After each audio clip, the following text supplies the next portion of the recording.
খুশি করতে পারি নাই। সবাইরে কথা হইলো এটা, আমি প্রবাসীর কাছে আরো টাকা আছে, আমার সব দিয়া লাইছি হুজুর, আমি কাউরে খুশি করতে পারি নাই। আমার এত মায়া লাগছে, আহা এই টাকা দিয়ে তো তোমাদেরকে পাঠায় বাবা, সেখান দিয়েই তুমি নারী দেখো, ছবি দেখো।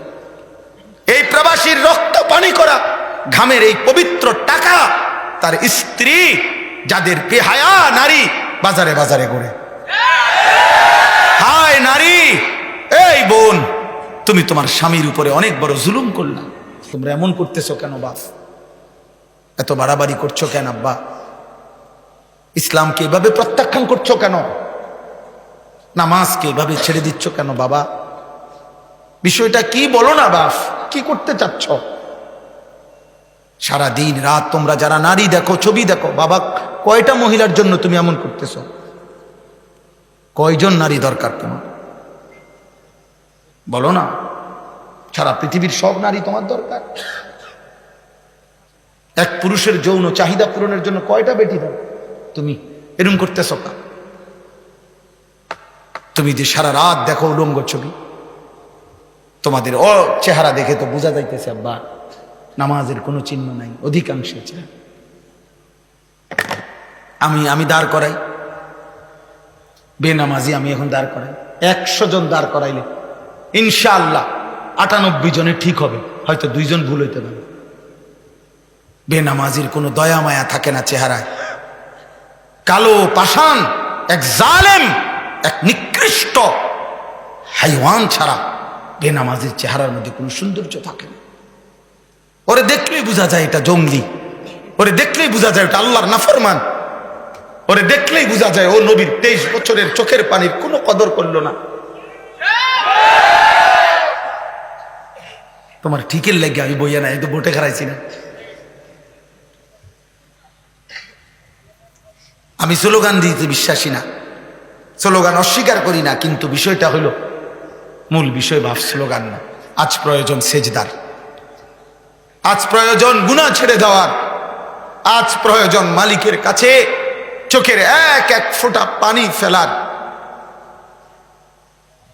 সারা দেশ জুড়ে, সারা পৃথিবী জুড়ে প্রতিনিয়ত ইহুদি, খ্রিস্টান, হিন্দু, নাস্তিক, মুরতাদ, মুনাফিক, ইসলাম বিরোধী চক্র কোমরে গামছা বাইধা মুসলমানের যুব সমাজের বিরুদ্ধে লাগছে যে এদেরকে প্রেম, ভালোবাসা, নারী, ছবি, অস্থি দৃশ্য, এদের শরীরের ফ্যাশন, রূপচর্চা, কাপড় পোশাক, এই সামান্য বিষয়ের উপরে লাগাইয়া একটা চটপটি খাইতে গেছে 3 ঘন্টা নাই, 1 প্লেট চটপটি খাইছে। কিছু এতক্ষণ ধরে চটপটি খাইছে। একজন মুসলমানের 3 ঘন্টা কোনো মূল্য নাই। 10 ঘন্টা, বিকাল 3টায় বের হইছে, রাতের 11টা বাজে ঘরে ফিরছো তোমরা। 8 ঘন্টা পরে যদি জিজ্ঞাসা করা হয় নওজোয়ান কি করছো এতক্ষণ? ঘুরছি। মুসলমান 8 ঘন্টা এভাবে ঘুরে, অথচ 8 ঘন্টা প্রতিদিন ডিউটি করে কত মানুষ উপার্জন করে। অসংখ্য মানুষের চাকরির ডিউটি কয় ঘন্টা? 8 ঘন্টা ডিউটি করলে উপার্জন হয়, বেতন হয়। 8 ঘন্টা মাটি কাটতা, 8 ঘন্টা সিএনজি চালাইতা, 8 ঘন্টা মাটি কাটো, 8 ঘন্টা সিরা ভাজো, তাইলেও তো ভালো ছিল, সিরা বেচতে পারতা। 8 ঘন্টা মুড়ি ভাজো, তো মুড়ি বেচতে পারতা। একটা কিছু করো, দুনিয়ার জন্য কিছু করো, তোমারও তো দরকার, আগামী দিনে টাকা পয়সা দরকার, তো দুনিয়ার উপার্জন করো, আখেরাতের ফিকিরও করো। তুমি যে দুনিয়ারও খবর নাই, আখেরাতে তোমার বাবার ঘাম, রক্ত পানি করা টাকা, ওই বেচারা হয়তো। আমি ওই দিন হুজুর, আমি নিজ চোখে দেখছি একটা লোক সিমেন্টের বস্তা নামাইতেছে। এটা আমি কয়েকবারই বলছি এই কথাটা, আমার এত মায়া লাগছে। সিমেন্টের বস্তা নামাইতেছে, যে প্রতিটা বস্তা নামাইতে গেলে ট্রাকের থেকে গোডাউনে এই পিঠটা আপনার বাঁকা হইয়া যায়, এরপরে বস্তাটা এখানে লয়, 50 কেজিওয়ালা বস্তা। এইভাবে সে নিয়া আপনার গোডাউনে থুইছে। 60 টাকা বা 8 টাকা বা সর্বোচ্চ 10 টাকা এক বস্তা সিমেন্ট যদি ট্রাকের থেকে ওই গোডাউনে থয়, তাইলে 50টা বস্তা এই বেচারা যদি নিয়ে থাকে। আমি তাকাইয়া দেখছি একটা বস্তা ফালাইবার পরেই এই ছোট্ট একটা গামছা কোমরের থেকে খুললে এটা দিয়ে ঘাম তার শরীরটা ঘামগুলো মুছতেছে। এই মুছতে মুছতে আবার আরেক বস্তা নিছে। এইভাবে 50 বার হয়তো তার ঘামে ঝরছে। এভাবে 50 বার তার কোমরটা বাঁকা হয়ে গেছে, পিঠটা বাঁকা হয়ে গেছে।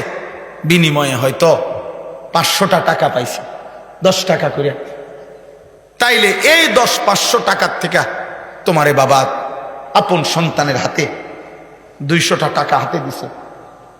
আর এই জানোয়ার এই ঘামে ধরা টাকার 200 টাকা দিয়া মোবাইলে উলঙ্গ ছবি দেখতেছে। এ কত বড় নিকৃষ্ট জানোয়ার, এ মানুষ নামের কত বড় কলঙ্ক, এ বাবার কত বড় নাফরমান সন্তান।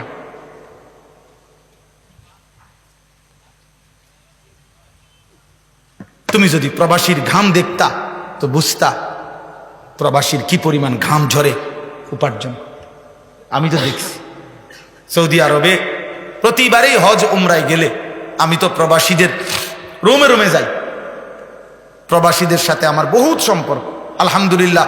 প্রবাসী আমাদের অনেক মহব্বত করে, অনেক কাঁদে। এইবারও হজ্জের সময় এক যুবক আমারে জড়ায় ধরে বলতেছে, হুজুর 16 বছর আজকে বিদেশে আসি। চিৎকার দিয়ে কাঁদছে ফোলাটা আমারে ধরে কইতেছে, হুজুর আমাকে কিচ্ছু নাই জীবনে, আমাদের কোনো কিছু নাই, আমার লাগে দোয়া করেন। তা আমি বললাম কেন নাই? কিছু নাই বলতে ওই আমারে বলতেছে, হুজুর এই পর্যন্ত জীবনে 16 বছর যারে যত টাকা দিছি কাউরে খুশি করতে পারি নাই। যতই দিছি হুজুর কয় আরো দিতে পারতো। দিছি 10,000, কয়তে একটা বিদেশ তাইতে ইচ্ছা করলে 20,000 দিতে পারতো। বুঝেন নাই কথাটা? কাউরে খুশি করতে পারি নাই। সবাই কথা হইলো এটা, আমি প্রবাসীর কাছে আরো টাকা আছে, আমার সব দিয়া লাইছি হুজুর, আমি কাউরে খুশি করতে পারি নাই। আমার এত মায়া লাগছে। আহা, এই টাকা দিয়ে তো তোমাদেরকে পাঠায় বাবা, সেখান দিয়েই তুমি নারী দেখো, ছবি দেখো। এই প্রবাসীর রক্ত পানি করা ঘামের এই পবিত্র টাকা তার স্ত্রী, যাদের বেহায়া নারী বাজারে বাজারে ঘুরে। হায় নারী, এই বোন, তুমি তোমার স্বামীর উপরে অনেক বড় জুলুম করলা। তুমি জানো না তোমার বিদেশি স্বামীর একটা একটা টাকার পিছনে কত ঘাম আছে, অনেক ঘাম মিশে আছে, অনেক কষ্ট মিশে। লোকটা কোনোদিন নিজের, কেউ তারে যে একটু রান্না করে দিবে, কেউ তারে 1 কাপ চা বানায় দিবে, আপন জন তো নাই, নিজের জামা নিজে ধোয়। আমি এই দিনও কাতারে আমার এক মহব্বতের ছেলের লগে আমি ভিডিও কলে কথা বলছি, আমার এক প্রবাসী। আমি দেখলাম এই একটা রুমের মধ্যে 4টা খাট, ছোট্ট একটা রুম, প্রত্যেক খাটের মধ্যে 2 জন মানুষ, মানে নিচে একজন শুয়ে রয়েছে, উর্ফে একজন হুজুর, এই 8 জন। বাচ্চার মতো ওই বেটা শুয়ে রয়েছে, ওখানে বইয়া আমার দিকে চাইয়া রয়েছে। আমি বললাম উনি কি তা?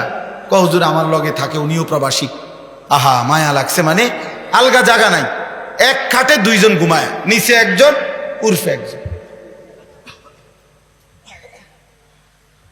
এত কষ্ট করে কাটায়, এটা কি জীবন? দেশে এটা কল্পনা করা যায়? অথচ তার টাকার মধ্যে তার ফ্যামিলি 12,000 টাকা দিয়ে শহরের বাসায় ভাড়া থাকে। হাতের ফুতে জমিদার, তার আড়ার স্টাইল দেখলে বোঝা যায় তার আব্বা হইল আটলান্টিক মহাসাগরের মালিক। হিমালয় পর্বত তার বাপের। তার হাঁটা দেখলে মনে হয়, তার চুল দেখলে, তার কথাবার্তা দেখলে মনে হয় তে 7 রাজার ধন পাইছে। অথচ তার বাবা ওই দোতলা খাটের রুফে গুম। আল্লাহ তোমাদেরকে হেফাজত করেন। প্রিয় ভাই, রাগ করে বলি নাই, তোমার প্রতি নারাজ তো না আমি। এখানে তো আমার কারোর সাথে কোনো ঝগড়া হয় নাই। আমি শুধুমাত্র বিবেকের জন্য বললাম, ইনসাফের জন্য বললাম। আল্লাহ আমাদেরকে হেফাজত করেন। সব বাবাদেরকে বলি, বাবা গুনাহ ছেড়ে দেন। আমাদের হায়াত আল্লাহর দান। এই শেষ আমার আয়াতের তরজমা আমি এটাই বলি। আল্লাহ তাআলা বলছে, বান্দা আমি একটা আয়াত পড়ছি, 24 নম্বর পারা কোরআনুল কারীমের 40 নম্বর সূরায়ে মুমিন 67 নম্বর আয়াত। একটা কথা শুধু বুঝাইছে, আল্লাহ এখানে আমাদেরকে বলছে 5টা কথা। 1 নম্বর বলছে হুয়াল্লাযী খালাকাকুম মিন তুরাবিন সুম্মা মিন নুতফাতিন সুম্মা মিন আলাকা। আল্লাহ বলছে মায়ের পেট থেকে বান্দা আমি তোমাকে এই পৃথিবীতে বের করার আগে ধাপে ধাপে আমি তোমাকে সৃষ্টি করেছি। একবার মাটি, একবার বীর্য, একবার জমাট রক্ত, একবার গোশতের টুকরা, একবার হাড্ডির কঙ্কাল, আরেকবার গোশতের আবরণ দিয়ে নাক চোখ কান লাগিয়ে শরীর গঠন, আর সর্বশেষ 7 নম্বরে রূহ ফুঁকে দিয়ে মায়ের পেট থেকে বের করছি। আল্লাহ বলে বান্দা এই 1 নম্বর কথা তুমি মনে রেখো। 7 ধাপে আমি চাইলে কুন বললেই হয়ে যেত। আমি কুন ফায়াকুন, আমি যদি বলি হও তাহলেই তো হয়ে যায়। আমি এটা বলেও তোমারে বানাইতে পারতাম, কিন্তু আমি তোমারে বেশি মায়া করে মায়ের অন্ধকার জরায়ুতে 9 মাস লাগাতার রেখে আমি আল্লাহ আমার কুদরতি হাতে একটা একটা করে ধাপ অতিক্রম করে আমার নিজ হাতে চোখ নাক কান আমি লাগাইয়া আমি তোমার আকৃতি দিয়ে মায়ের পেট থেকে আমি তোমাকে বের করেছি। অতএব বান্দা আমারে কেমনে বললাম? তুমি জানো না আমি তোমারে কত যত্নে বানাইছি? আমারে বললা কেমনে? আমারে একটা সেজদা দিলা না কেমনে? 2 নাম্বার আল্লাহ আবার মনে করাইছে সুম্মা ইউখরিজুকুম তিফলান সুম্মা লিতাবলুগু আশুদ্দাকুম সুম্মা লিতাকুনু শুয়ুখা। আল্লাহ বলেন এবার মায়ের পেট থেকে বের হয়ে ভাবো তো, আমি আল্লাহই তো তোমাকে শিশু বানাইলাম, আমি আল্লাহই তো তোমাকে পূর্ণ শক্তি যৌবন দিলাম, আমি আল্লাহই তো তোমাকে আবার বৃদ্ধ বানাইলাম। এটাও কি আমি করি নাই? কথা বলে না, আল্লাহ করে নাই? শিশু কে বানায়? যুবক কে বানায়? বৃদ্ধ কে বানায়? আল্লাহ বলেন শিশু কালো তো আমার, যৌবন কালো তো আমার, বৃদ্ধ কালো তো আমার, তা আমারে ভুলে গেলা কেন? মায়ের পেটের সময়টাও তো আমার, আমারে ভুললা কেন? 3 নাম্বার অমিনকুম মান ইউতাওয়াফা মিন ক্বাবলু। আল্লাহ বলে বান্দা মনে রেখো তোমার দাদা, তোমার চাচা, তোমার বড় ভাই, তোমার সমবয়সীর চাইতে বয়স্ক তাকে দেখে তুমি প্রতারিত হইও না, বরং এটা মনে রেখো আমি সবাইকে জন্ম নিলেই মায়ের পেট থেকে বের করলেই সবাইকে আমি জোয়ান বানাই না, সবাইকে আমি বুড়া বানাই না। আমি কিন্তু চলতি পথে অনেককেই পূর্ণ বৃদ্ধ পর্যন্ত পৌঁছবার আগে আগেই মৃত্যু দিয়ে ফেলি, এবং মৃত্যুই দেই বেশি, টিকে রাখি কম। এই জন্য হাসান বসরি রহমতুল্লাহ আলাইহ বলছেন হে যুবক মনে রেখো আম গাছ থেকে যে ফুল বের হয় মুকুল, বইল, আমের বইল, আমের মুকুল, তিনি বলছেন ওই মুকুল সবগুলো আম হয় না, যতগুলো ছোট্ট ছোট্ট আম হয় সবগুলো বড় আম হয় না, যতগুলো বড় হয় সবগুলো ফাঁকে না, বরং মনে রাখবা ঝরে যায় বেশি, থেকে যায় কম। মুকুল ঝরে যায় বেশি না টিকে বেশি? ছোট্ট আম, ছোট্ট ছোট্ট যে পিচ্ছি পিচ্ছি আম ধরে ফইলা, এগুলা বেশি টিকে না ঝরে যায় বেশি? এই জন্য বলছে ঝরে যায় বেশি, টিকে থাকে কম। আল্লাহ বলছে বান্দা আমি কিন্তু সবাইকে শেষ পর্যন্ত বৃদ্ধ পর্যন্ত নেব না। আমার এক বন্ধু মৌলানা মোতালেব হুসাইন সালিহি, বক্তা আলেম, মৌলানার ছেলে মেয়ে, তার 2টা ছেলের পরে একটা মেয়ে হয়েছে, আজকে 1 মাস অসুস্থ ছিল, নতুন 1 মাসের বাচ্চা, গতকালকে রাত্রে 10টা বাজে নিঃশ্বাস আটকায়া বাচ্চাটা মারা গেছে। আজকে সকাল 11টা 11:30 বাজে দাফন হয়েছে। অনেক কাঁদতেছে যে ঢাকা হসপিটালে ছিল, রাত্রে 12:30 1টা বাজে যখন আমারে কথা বলতেছে, কাঁদতেছে আর বলতেছে আমার সন্তান আমার কোলে। এত ছোট বাচ্চা তোর অ্যাম্বুলেন্সে আনার দরকার নাই, ওই যে আমার সন্তান আমার কোলে আমার দিকে তাকায় আছে। তাইলে বাপ আল্লাহ বলছে বান্দা অহংকার করো না বান্দা, আমি যখন তখন মৃত্যু দিয়ে ফেলব। কাজেই মৃত্যু আসলে আর আমলের সুযোগ হবে না, হায়াত না পেলে আর আমলের সুযোগ হবে। কাজে আজই নামাজ পড়ো, বলো ইনশাআল্লাহ। সর্বশেষ আল্লাহ বলেন ওয়ালিতাবলুগু আজালাম মুসাম্মা ওয়ালাআল্লাকুম তাকিলুন। আল্লাহ বলেন আমি কিন্তু কাউকে অনির্দিষ্ট, অকালে, অসময়ে মৃত্যু দেই না, কিন্তু আমি প্রত্যেকের জন্য হায়াত নির্ধারণ করে রেখেছি, ওই নির্ধারিত সময় পর্যন্ত পৌঁছাইয়েই আমি মৃত্যু দিয়ে থাকি। অতএব কেউ অকালে মরে না, নির্দিষ্ট সময়ে মরে। কখন মরে বলে না? নির্দিষ্ট সময়। ওয়ালাআল্লাকুম তাকিলুন। আল্লাহ বলে এই যে আমি মায়ের পেট থেকে 7 ধাপ, দুনিয়াতে একবার শিশু, একবার যুবক, একবার বৃদ্ধ, আবার কাউকে হায়াত দেই, কাউকে মৃত্যু দেই, কাউকে হাসাই, কাউকে কাঁদাই, কাউকে সুখ দেই, কাউকে দুঃখ দেই, কাউকে সুস্থ রাখি, কাউকে অসুস্থ বানাই।